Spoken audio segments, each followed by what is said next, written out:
Irmãos, abramos a palavra de Deus no livro de Josué, no capítulo 1. Livro de Josué, capítulo 1. Josué, capítulo 1. Eu quero ler com os irmãos nesse capítulo 1, dos versículos 6 a 9. Dos versículos 6 a 9. Josué, capítulo 1, sexto livro da palavra de Deus, capítulo 1, dos versículos 6 a 9. Diz assim a palavra do Senhor: seja forte e corajoso, pois você conduzirá este povo para tomar posse da terra que jurei dar a seus antepassados. Seja somente forte e muito corajoso. Tenha o cuidado de cumprir toda a lei que meu servo Moisés lhe ordenou. Não se desvie dela nem para um lado nem para o outro. Assim você será bem-sucedido em tudo que fizer.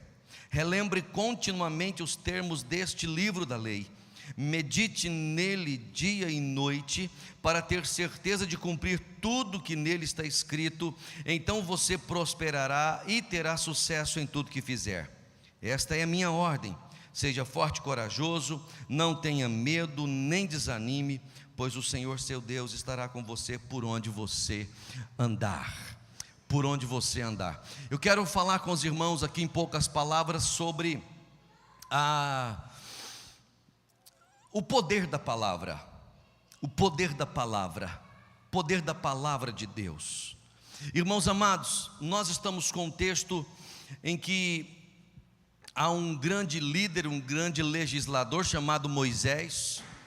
E esse Moisés, usado por Deus para tantas obras grandes, não é? Desde a saída ali do Egito até os milagres realizados, por exemplo, como aquele de abrir o mar vermelho.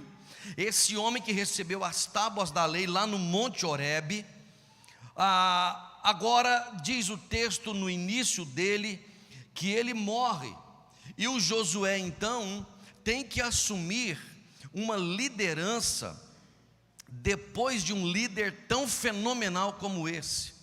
Depois de alguém com tamanha autoridade e respeito, Josué tem que assumir a liderança e tem que fazer a grande obra de atravessar com o povo para a terra prometida. E nós temos alguns ensinamentos aqui nesses versículos que eu separei, que são fundamentais para que a gente tenha sucesso na vida, para que a gente tenha aprovação de Deus, para que a gente possa contar com a bênção do Senhor, que é a presença da palavra de Deus. E eu quero trazer aqui já de início, dizendo para os irmãos que a palavra de Deus é tão importante que ela gera arrependimento. Não existe arrependimento verdadeiro sem conhecimento da palavra de Deus. Olha que coisa séria. Não existe quebrantamento genuíno se o homem não conhecer a palavra, se ele não for confrontado pela palavra, se ele não ler a palavra. É interessante quando nós olhamos Daniel no capítulo de número 9, Daniel capítulo 9,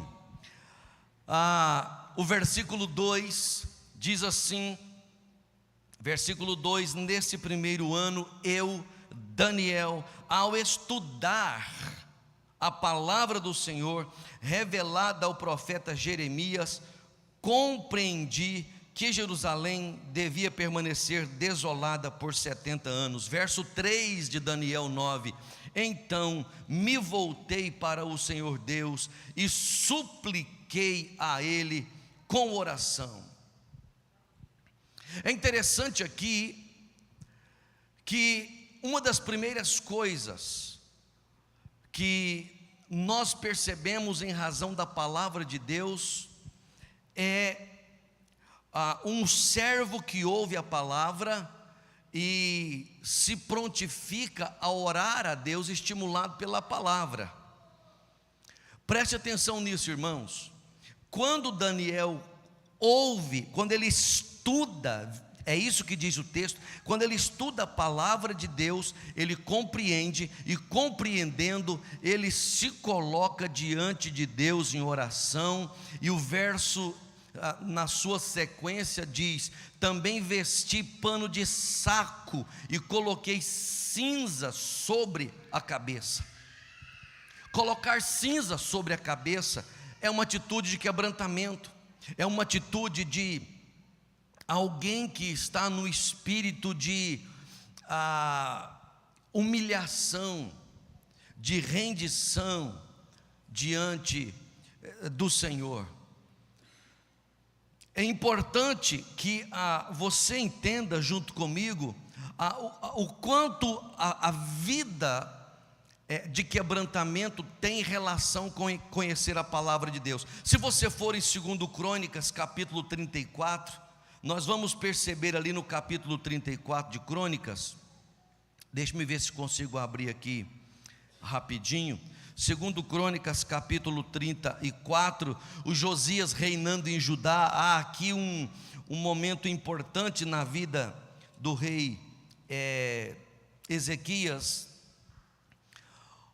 A partir do versículo 14, nós vamos perceber que o livro da lei do Senhor foi encontrado na reforma de Josias. E quando esse livro foi encontrado, o verso 19 de 2 Crônicas 34 vai dizer que quando o rei ouviu o que estava escrito na lei, ele rasgou as suas roupas, ele se humilhou, ele chora por causa dos pecados da nação. E aqui teve algo que me impactou demais, irmãos amados, quando fui lendo o capítulo, porque olha o que acontece.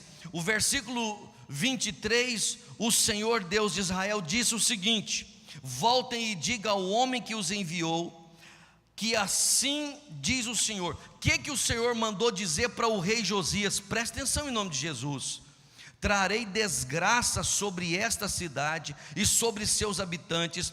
Todas as maldições escritas no livro que foi lido para o rei de Judá se cumprirão, pois o meu povo me abandonou e queimou incenso a outros deuses. Ele está dizendo: eu vou trazer todas as desgraças, as maldições que estão prescritas no livro sobre a nação, porque estão em pecado. Agora, o que acontece? O rei Josias, ele se curvou, ele se quebrantou depois que ele descobriu que o livro da lei foi achado. Sabe qual é a palavra de Deus para ele então? 2 Crônicas 34, verso 26, escute com atenção: mas vão ao rei, diz o Senhor, o rei de Judá, que os enviou para consultarem ao Senhor, e digam-lhe que assim diz o Senhor, o Deus de Israel, a respeito da mensagem que acabaram de ouvir. Que mensagem? A mensagem que Deus vai mandar desgraça sobre a nação. A mensagem então é: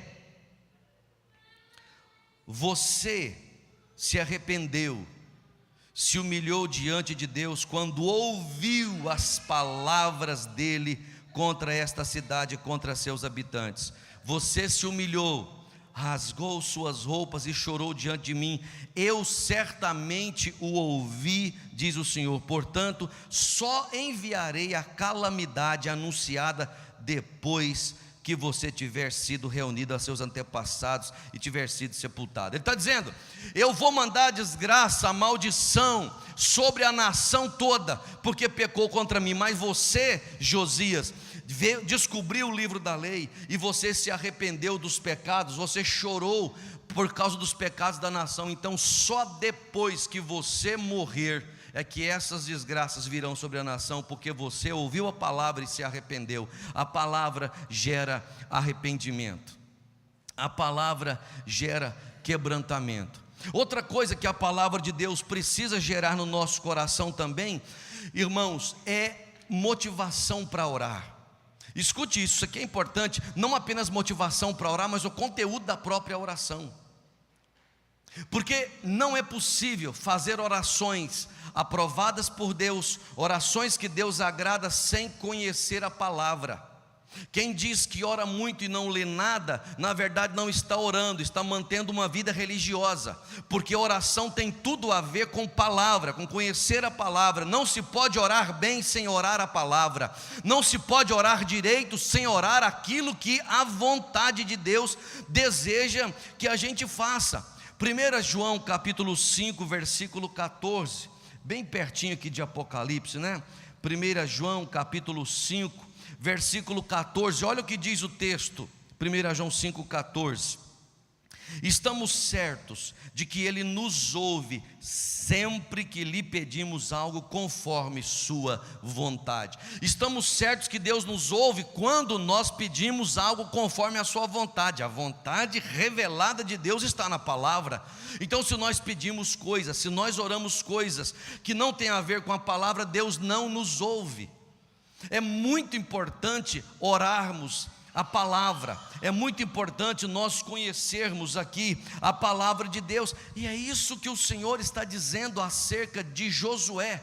Josué, você precisa ficar focado no livro da lei, você precisa meditar no livro da lei, você precisa se desgastar no livro da lei. Romanos capítulo 8, irmãos, ensina algo tremendo acerca da palavra ligada à oração, e eu quero que os irmãos prestem atenção nessa leitura comigo, porque é outra parte do texto que me impactou demais também. Capítulo 8, versículo o versículo 23 em diante, ele está falando acerca da criação, da glória de Deus que será revelada, mas nesse versículo 26 de Romanos 8, diz assim, preste muita atenção: e o Espírito nos ajuda em nossa fraqueza. Olha o raciocínio. O Espírito Santo nos ajuda em nossa fraqueza, e Ele dá a razão, pois não sabemos orar que jeito? Nós não sabemos orar segundo a vontade de Deus. O Espírito Santo vai ter que nos ajudar, porque Deus só vai atender a oração se ela for feita conforme a vontade de Deus, e a vontade de Deus está revelada em sua palavra. Nós precisamos gastar tempo com a leitura da palavra. A oração sem Bíblia não é oração, é vida religiosa. Preste muita atenção nisso, irmãos. Nós temos que ler a Bíblia para orarmos a palavra, ou orarmos segundo a vontade de Deus. E aí então o Espírito Santo intercede por nós, não é? De maneira que a gente não consegue explicar, ou de maneira inexprimível. A palavra de Deus gera fé no nosso coração, e eu preciso terminar aqui, né?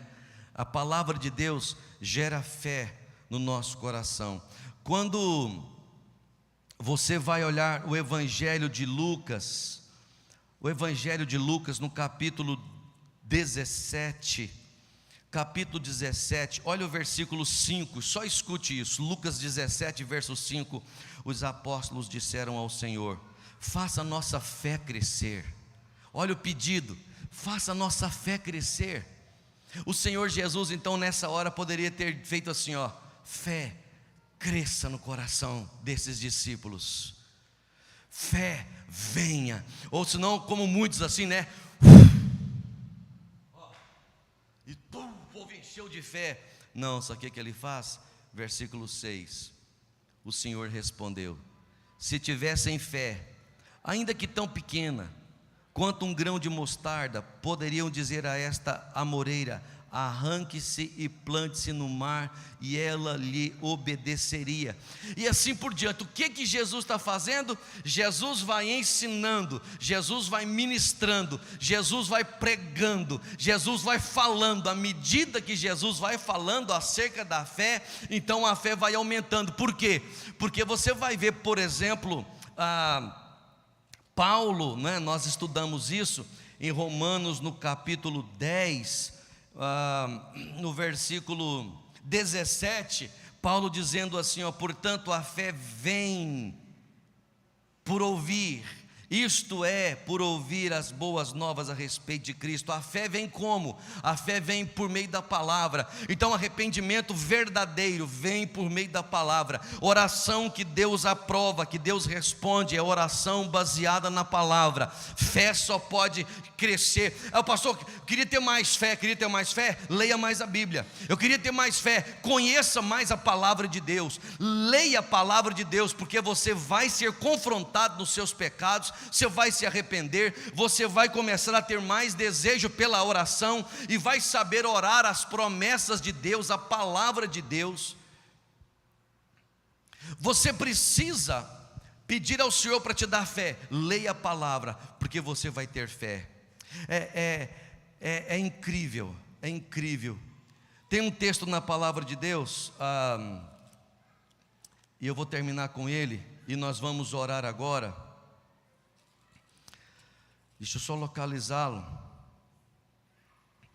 Isso. Neemias capítulo 8, quero terminar aqui. Se os irmãos puderem abrir a palavra de Deus rapidamente, ou pelo menos ouvir aí no telão, Neemias capítulo 8, versículo 1. Neemias 8, verso 1. Diz o texto: em outubro, quando os israelitas já haviam se estabelecido em suas cidades, todo o povo se reuniu com um só propósito na praça em frente à porta das águas. Pediram ao escriba Esdras que trouxesse o livro da lei de Moisés que o Senhor tinha dado a Israel. É interessante, irmãos, quando você fala de escriba e sacerdote, eles conheciam de Bíblia demais, pelo menos no Antigo Testamento, sobretudo a Torá, os 5 livros da lei. Haviam 613 leis que o judeu, que o escriba, o sacerdote conhecia de cor, e eles eram tão versados que conheciam 613 leis de frente para trás, de trás para frente, e aleatoriamente inclusive. Haviam 248 leis positivas e 365 leis negativas, para que eles pudessem aprender aquilo que Deus deseja deles e aquilo que Deus não deseja deles. E nesse sentido, o Esdras, ele pega esse livro, diz o verso 2: no dia 8 de outubro, o sacerdote Esdras trouxe o livro da lei perante a comunidade constituída de homens e mulheres, e todas as crianças com idade suficiente para entender. Verso 3: ficou de frente para a praça, junto à porta das águas, desde o amanhecer até o meio-dia. Desde o amanhecer até o meio-dia, o homem está lendo a palavra, e leu em voz alta para todos que podiam entender. Todo o povo ouviu com atenção a leitura do livro da lei. Final do verso 5. Quando o viram abrir o livro da lei, todos se levantaram. Verso 9. Então o governador Neemias, o sacerdote e escriba Esdras e os levitas que instruíam o povo disseram: não se lamentem nem chorem num dia como esse, porque o povo começou a chorar por causa da leitura da palavra, por causa do estudo da palavra. Ele diz: não chore, hoje é um dia de consagração ao Senhor seu Deus, pois todo o povo chorava enquanto ouvia as palavras da lei. 10. E Neemias prosseguiu: vão e comemorem com um banquete de comidas saborosas e bebidas doces, e repartam alimento com aqueles do povo que não prepararam nada. Olha como é que ele termina: este é um dia consagrado ao Senhor, não fiquem tristes, pois a alegria do Senhor é a sua força. Aleluia. Então, estudou a palavra, ouviu a palavra, recebeu a palavra do Senhor para o seu coração é: não fique triste, sabe por quê? Porque a alegria do Senhor é a sua força, e a palavra de Deus gera isso conosco. Eu espero de todo o coração que nessa manhã a palavra gere aqui em alguns arrependimento, em outros desejo pela oração, em outros aumente a fé, e que gere força em nós por causa da alegria do Senhor na nossa vida. Amém, gente? Vamos ficar de pé, vamos orar a Deus. Vamos orar a Deus. Lição de hoje: o poder da palavra. O poder da palavra de Deus. Palavra de Deus transforma tudo na nossa vida. Se você não está lendo a Bíblia, comece a ler. Se você não está estudando a Bíblia, comece a estudar. Pastor, eu não sei ler direito. Coloca, hoje você não tem desculpa. Coloca no celular e bota para ouvir, ou vai ouvindo a palavra, vai ouvindo a palavra, e à medida que ela for te confrontando, pare para orar a Deus. Deus vai mudar a sua vida. Senhor, nós oramos te agradecendo pela palavra que está em nossas mãos. Te agradecemos pelo privilégio, liberdade de lê-la em casa, de ouvi-la pelos instrumentos que o Senhor tem dado, de ouvir por meio da exposição da Tua palavra nos cultos. Quantas vezes entramos com o coração triste na casa do Senhor, entramos sem entendimento, entramos, ó Deus, aqui pessimistas, e depois de um culto, depois de uma pregação, saímos com fé, revigorados, fortalecidos, felizes, encorajados, porque a Tua palavra gera vida em nosso coração. Então que seja assim conosco, nos promova em nós arrependimento, estimule-nos, ó Deus, a oração, aumente a nossa fé e mantenha-nos fortalecidos no Senhor, por causa da Tua palavra, assim como Tu fizeste com Josué, naquele momento tão marcante da sua vida. Faça conosco por meio da Tua palavra. Oramos dessa forma, meu Deus, em nome e no amor de Jesus, amém e amém. Graças a Deus. Podeis sentar, irmãos. Nós vamos